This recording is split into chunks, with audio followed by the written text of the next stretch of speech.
here in Rockwall, Texas, again with Dr. Avery at the Stonebridge Veterinary Clinic, and we have an interesting topic to discuss this afternoon, and it's appropriate for this time of the year.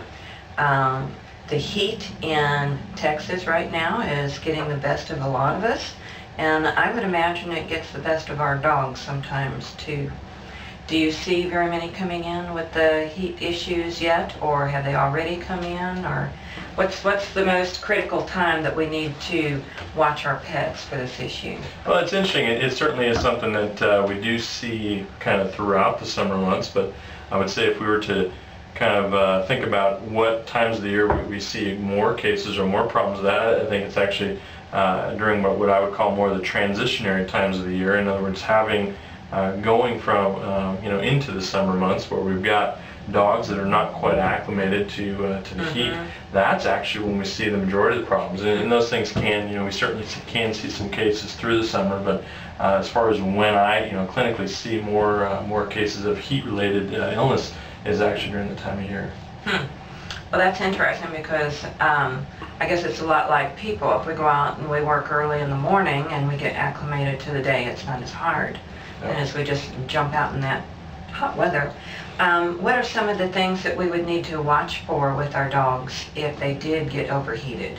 Overheating in the dog is certainly something that that they're definitely going to pant quite a bit. You need to kind of be aware of how dogs dissipate heat and pay close attention to that, because a dog's panting is one of the main reasons or main ways that they can actually get rid of heat. And in doing that, if a dog is panting heavily, and and actually something else we could talk about is vehicles.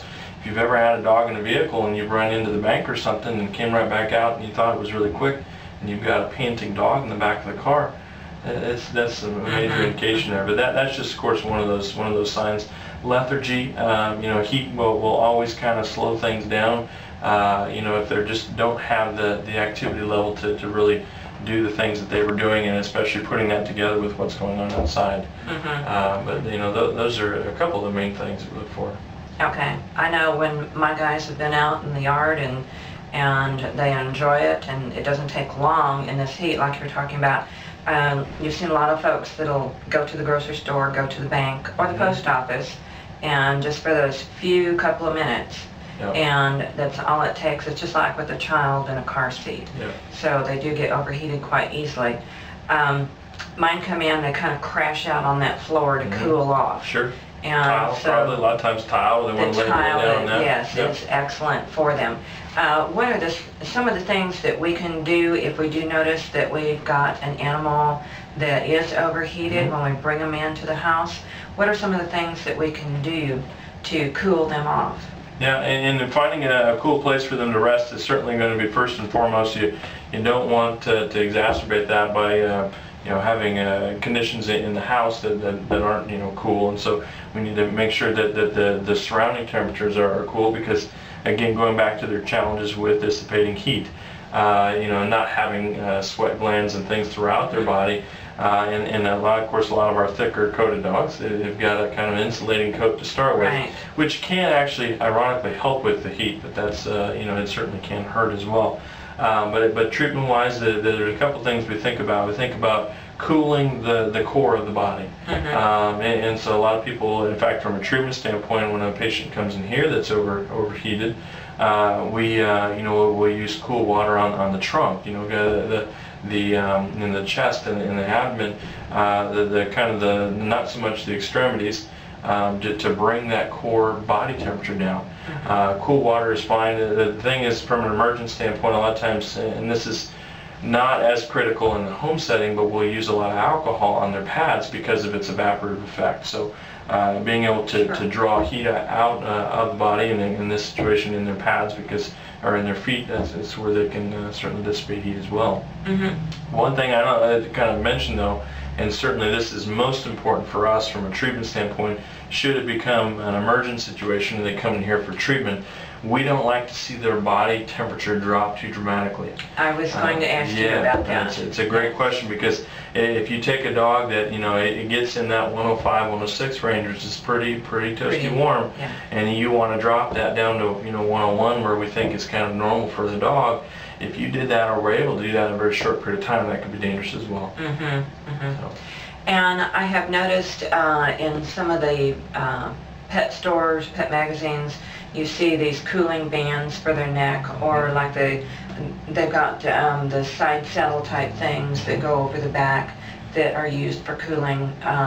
Would you recommend those for the dogs? Yeah, I think they could certainly be helpful, especially if they're able to stay close to the core of the body. You know, and as far as bringing cooling that way, they're probably not going to have a huge effect, which is actually, you know, like I said, we don't want it to happen too quickly, but it certainly is going to have a cooling effect for sure.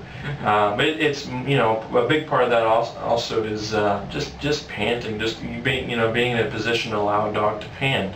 A couple things to think about: a dog that's muzzled, you know, maybe not a situation that we would think of very often, but a dog that's muzzled is going to have trouble dissipating heat, and it's going to have heat issues. And as well as the breeds to kind of take a look at, following that train of thought, is the brachycephalic, the smush-faced dogs that have trouble moving air back and forth.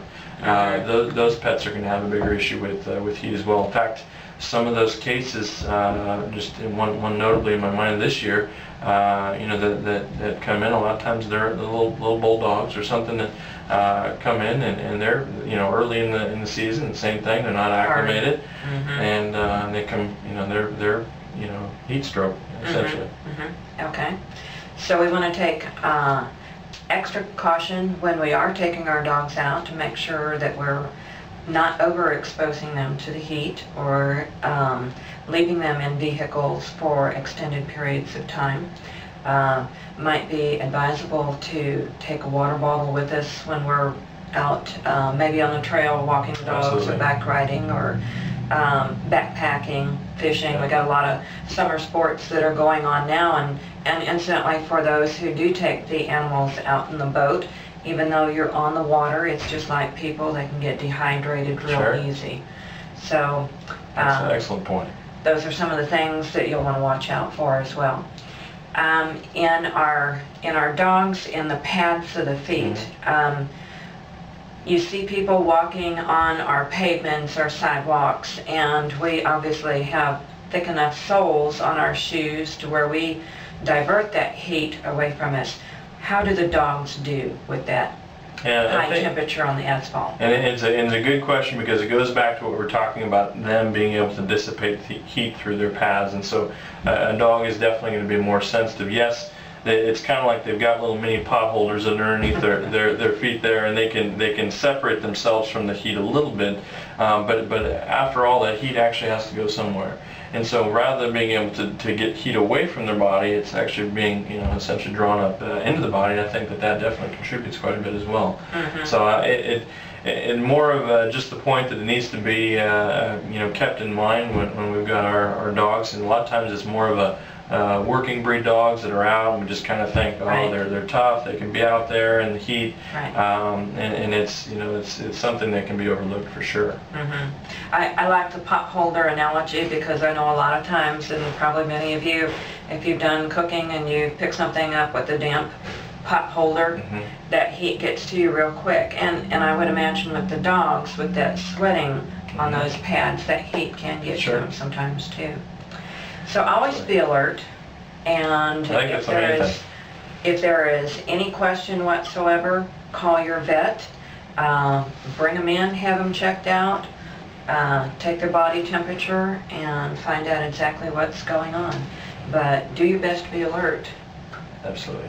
All right. Thank you for joining us this afternoon. We appreciate it, and we invite you to stop by the Stonebridge Veterinary Hospital here in Rockwall, Texas, if you're in this area. If not, and you have a question, you may email Dr. Avery at info@stonebridgevet.com. Nice plug. Very good. Thank you for joining us. Bye-bye.